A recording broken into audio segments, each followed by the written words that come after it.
Hi there, Charley Egan here. I wanted to go into the first module of my home seller course about pricing, and I've titled it The 4 Keys to the Right Price. And just as a side note, many of you may not know this, but I was a college English teacher for many years before I went into real estate, and I absolutely love teaching, educating, and giving my clients information, breaking it up into bite-sized pieces so that they can understand the whole process. Education is really, really important for me in terms of what I want to offer my clients. So now getting into the pricing of the home, when I meet with a client, oftentimes the first discussion that we have about price, they stop and say, listen, Charley, before we get into price, just tell me what you're going to do to sell the home. And I back off and I say, listen, I want to talk about price first, because no matter how much marketing I do on your home, if it's priced incorrectly, it can nullify even the best marketing.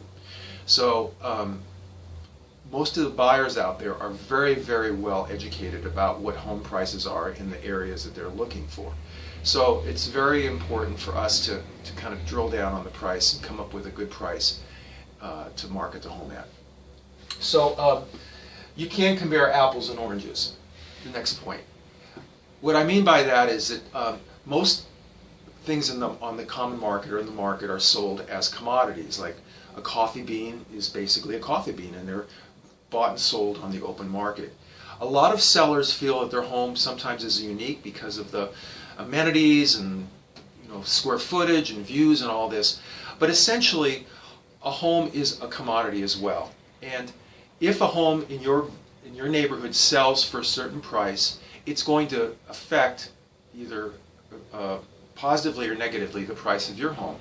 So in coming up with a value of your home, it's incumbent upon me as a professional to find comparables in order to kind of compare to your home that will give us a good value of your home. And oftentimes in doing this, the homes may be a little different, but essentially they're in the geographical area of your home in order to give sort of a common denominator about what the home is worth. Simple math reveals your true range. So basically, a lot of the home sellers will go onto the website evaluation websites like Zillow and Trulia, and essentially what you do is you put in your address, square footage, bedrooms and baths, and then it goes through a mathematical algorithm and it spits out a price of what your home is worth. And whether you know this or not, that value is, it's a great place to start, but it is very, very approximate and rough. And what you need to have done is you need to have a professional like myself come in to your home and then look at the amenities, look at the upgrades, look at the various things you've done to the property, if there's views, obsolescence, and various things like that, that give us a further refinement of what your home's value is. So again, Zillow and Trulia are wonderful places to start, although they do fluctuate widely depending on what's sold in that month or 6 weeks or 2 months, because that kind of gives the value of what the Zillow will come up with, and it can fluctuate depending on what the recent solds are.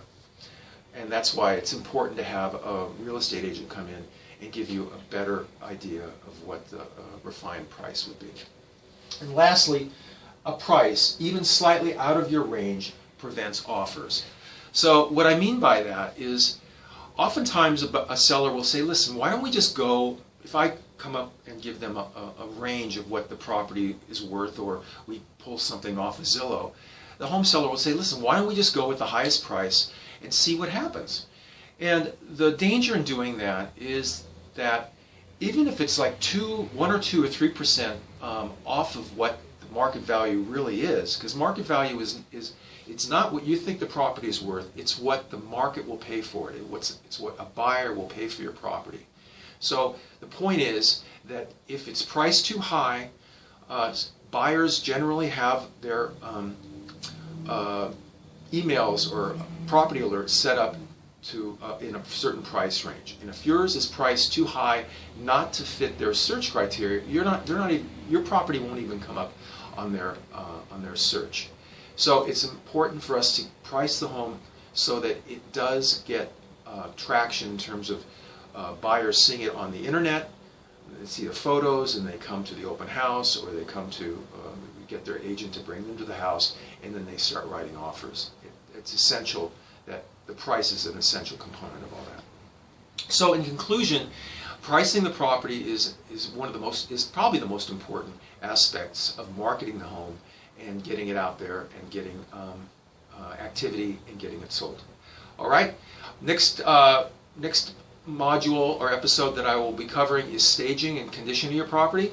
Again, Charley Egan here. I'm here to help. Thanks.